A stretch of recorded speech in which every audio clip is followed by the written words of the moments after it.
बिस्मिल्लाहिर्रहमानिर्रहीम। नाज़रीन अस्सलाम वालेकुम। आप देख रहे हैं साबिर शाह को यूट्यूब चैनल पे। आज है जनाब 19 अक्टूबर साल 2020 और दिन है आज मंडे का।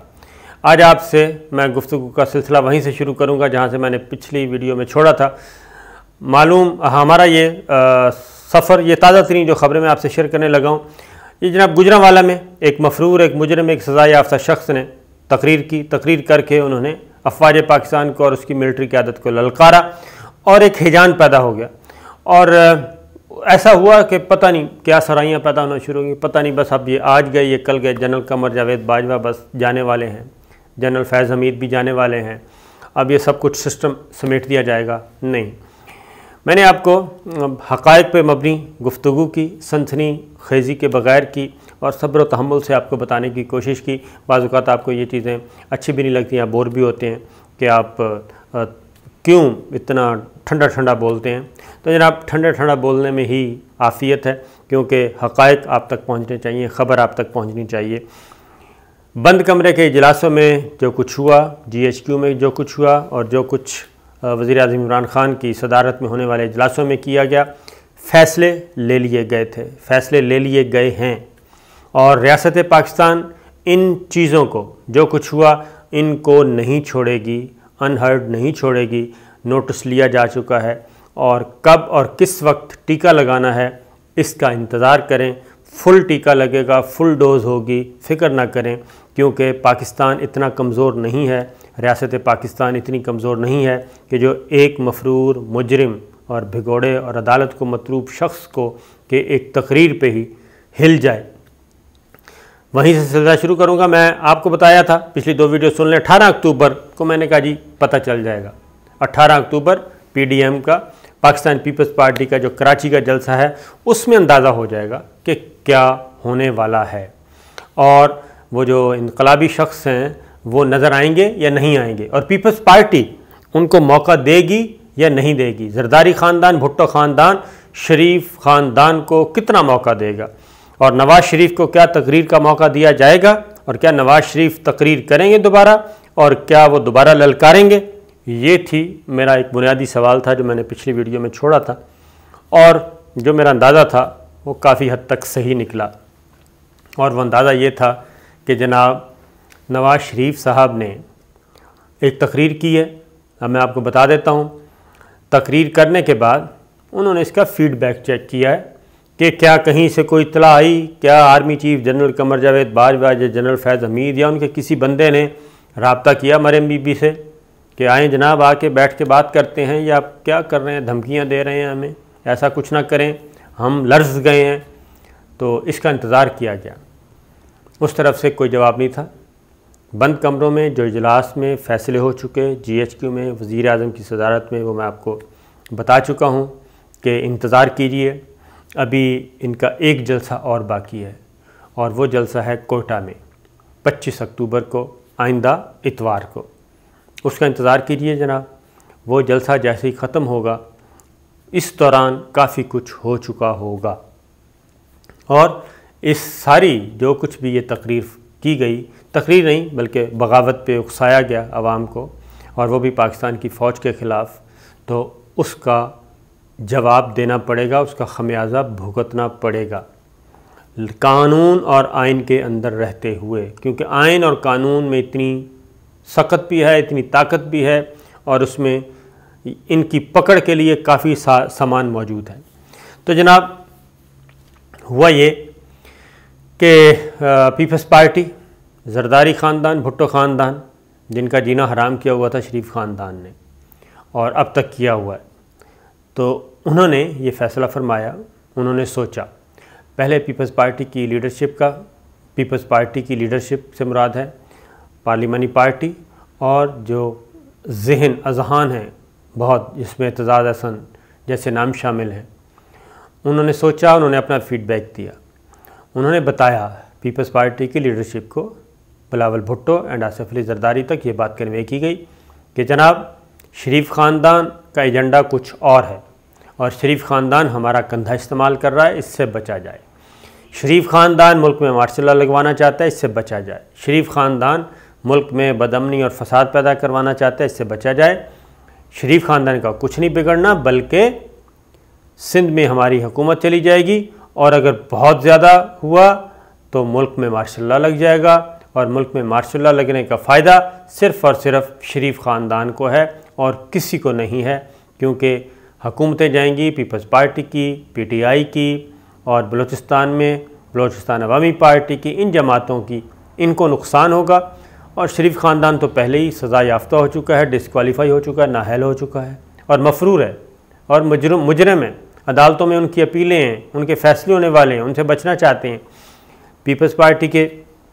उसके बाद फिर ये सारी चीज़ें जब कंसर्न्स जो हैं ये पहुँचे आसिफ अली जरदारी साहब तक, और उनको हॉस्पिटल में ये सारी बातें पहुँचाई गई, और उसके बाद फिर बिलावल भुट्टो, मौलाना फजलुर रहमान साहब गए, आसिफ अली जरदारी साहब से मुलाकातें की। जिसके बाद इस दौरान एक और बात भी बता दूं कि कन्वे कर दिया गया था जनाब बहुत अच्छे तरीके से कि जो हो चुका वो हो चुका, वो तो था ही शरीफ ख़ानदान का ज़ेर इंतज़ाम पूरा प्रोग्राम, और अगर पीपल्स पार्टी के ज़ेर इंतज़ाम दोबारा से वही कैसेट दोहराई गई और एक मफरूर मुजरिम को दोबारा मौका दिया गया तकरीर करने का, तो इसका मतलब ये समझा जाएगा कि पीपल्स पार्टी भी उस साजिश में शरीक है। लिहाजा फ़ैसला ये हुआ कि जनाब नवाज़ शरीफ को माज़रत कर ली जाए और नवाज़ शरीफ की तकरीर नहीं होगी।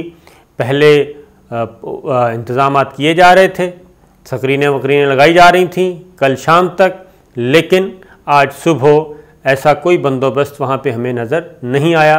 जितने भी रिपोर्टर्स थे उन्होंने रिपोर्ट किया।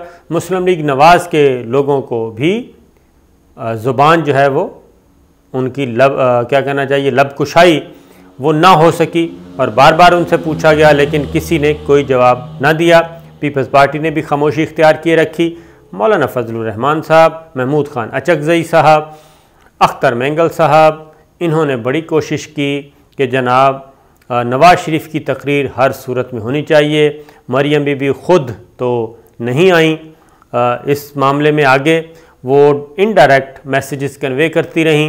मौलाना फजलुर रहमान को भेजा, जरदारी साहब के पास, महमूद खान अचकज़ई साहब के पैगामात भिजवाए गए, सब कुछ किया गया कि नवाज़ शरीफ की तकरीर होनी चाहिए।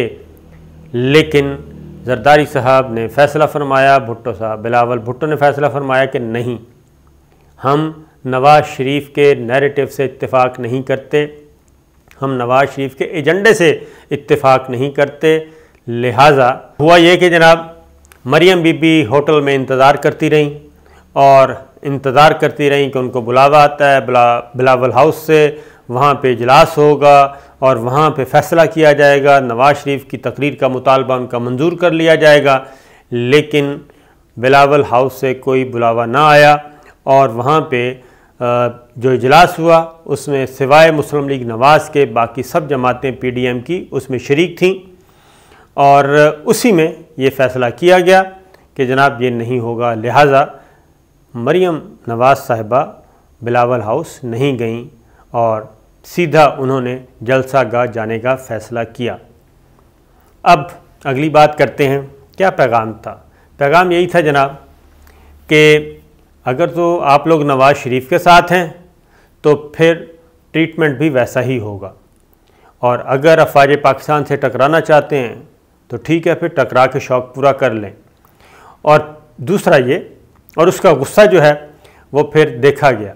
तो जो बिलावल हाउस में जो इजलास हुआ उसके बाद ये सारी चीज़ें तय हो गई, और उसके बाद नवाज़ शरीफ साहब का पत्ता साफ़ हो गया, और नवाज़ शरीफ अपनी तकरीर लंदन में लेके बैठे रहे, और उनकी तकरीर जो है वो करने का दोबारा वक्त ना आया। तो सूरत हाल ये है जनाब कि उसके साथ साथ मरियम बीबी का भी मैं अगली बात ये बताने लगा हूँ कि फिर मरियम बीबी ने जो तकरीर की, मरियम बीबी का भी सॉफ्टवेयर अपडेट हो चुका है। मरियम बीबी को भी कन्वे किया जा चुका है कि जनाब आप पॉलिटिक्स करें, लेकिन ये जहन में रखें कि पॉलिटिक्स भी आइन और कानून के अंदर रहते हुए ही हो सकती है।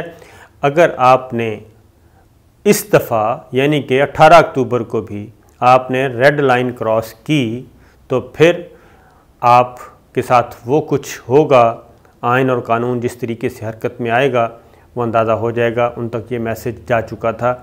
लिहाजा कल की तकरीर में उन्होंने ना तो आर्मी चीफ़ का नाम लिया और ना ही DGISI का नाम लिया और ना ही अफ़वाज पाकिस्तान का नाम लिया, लेकिन ऐसे लग रहा था जैसे उनमें नया सॉफ्टवेयर डाल दिया गया है और पुराने जितनी भी डिस्कें हैं वो साफ़ कर दी गई हैं, वायरस निकाल दिए गए हैं और एक नए सॉफ्टवेयर के साथ कल वो पहुंची हुई थी और अफ़वाज पाकिस्तान की तारीफ़ कर रही थी। अफ़वाज पाकिस्तान की तारीफ़ ऐसे करी, अफ़वाज पाकिस्तान को सैल्यूट कर रही थी, मेजर को सैल्यूट कर रही थी, कर्नल को सैल्यूट कर रही थी, सिपाही को सैल्यूट कर रही थी, मेजर जनरल को सैल्यूट कर रही थी और तमाम को सैल्यूट कर रही थी।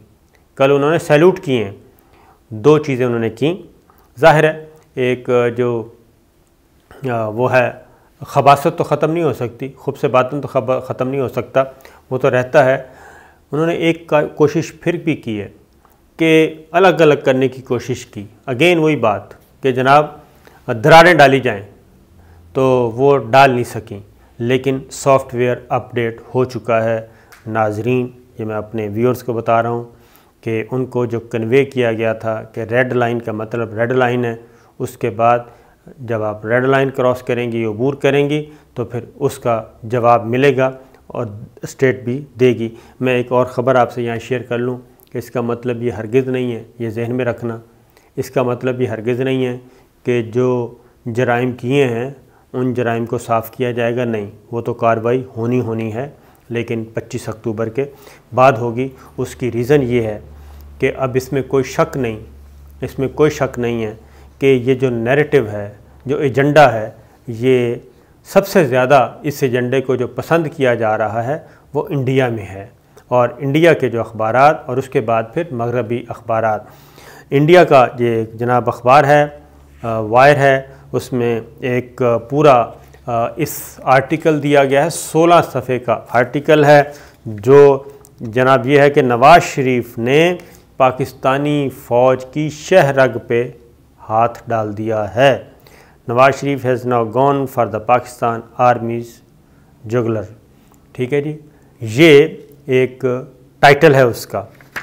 इसमें नवाज़ शरीफ की तस्वीर है, इसमें जनाब आर्मी चीफ़ की तस्वीर है, इसमें परवेज़ मुशर्रफ के वाक़े का ज़िक्र है, 12 अक्टूबर 99 का ज़िक्र है और इमरान खान की तस्वीर हैं। ये सारे का सारा पूरा एक डिटेल आर्टिकल है, जिसका मतलब और जिसका जो लुब्बे लुबाब है वो ये है कि अफ़वाज पाकिस्तान के ख़िलाफ़ बगावत हो चुकी है पाकिस्तान में और इस बगावत के रूह रवां हैं नवाज़ शरीफ। और उसके बाद फिर उन्होंने अपना गुस्सा निकाला है जो पाकिस्तान आर्मी पे, इंडिया को है, ज़ाहिर है जी, इंडिया को सबसे ज़्यादा तकलीफ़ है हमारी फ़ौज पे, और उस पे निकाला है। उसके बाद एक और जनाब अखबार है, वो भी सुन लें। Imran Khan lashes out at Nawaz Sharif, accuses former prime minister for attacking PM Pak army with Indians support.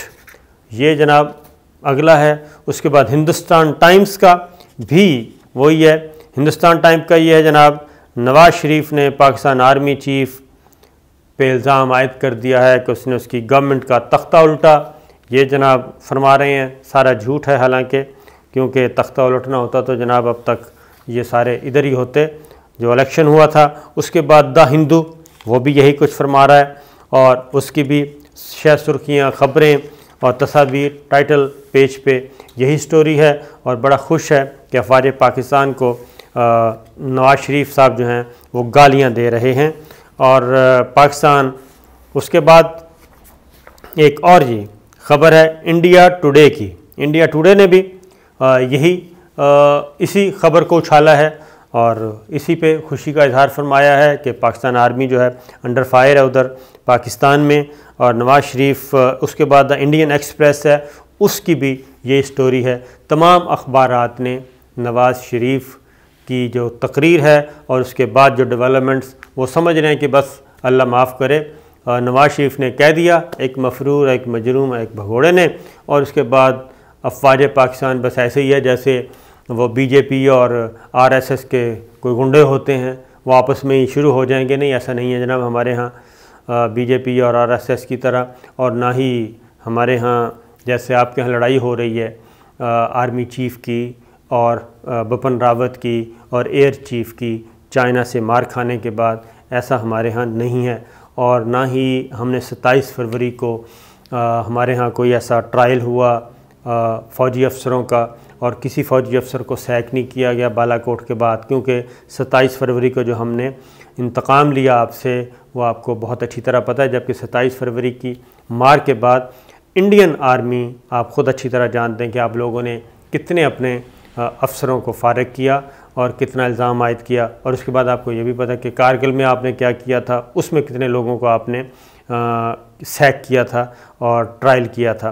तो ये चीज़ें हैं। इसी तरीके से अब आपको ये भी पता है कि चाइना के साथ मार खाने के बाद आपके यहाँ कितना इस वक्त आपके यहाँ दंगा फसाद चल रहा है। अजीत डोवल का, आर्मी चीफ़ का, एयर चीफ़ का, बिपिन रावत का, राजनाथ का, आपस में कितने आपके इख्तलाफात हैं। तो ये लड़ाइयाँ आपके यहाँ हो रही हैं। हमारे यहाँ अभी ऐसा कुछ नहीं है और ना होगा, क्योंकि हमारे यहाँ तमाम इदारे मुनज़्ज़म अंदाज में आगे बढ़ रहे हैं। तो जनाब ये थी डिटेल कि जो मैंने आपको बताया था कि 18 अक्टूबर वाज़े कर देगा, तो वो वाज़े हो गया। पीपल्स पार्टी कोसों दूर जा रही है। नवाज़ शरीफ अगले जलसा जो है 25 अक्टूबर का, उसमें देखेंगे क्या होता है। लेकिन मरियम बीबी का सॉफ्टवेयर अपग्रेड, पिछली डिस्कें फ़ारिग, वायरस सारे फ़ारिग। तो देखते हैं आगे क्या होना है। लेकिन ख़बरें और भी हैं, हमारे साथ रहिए जी।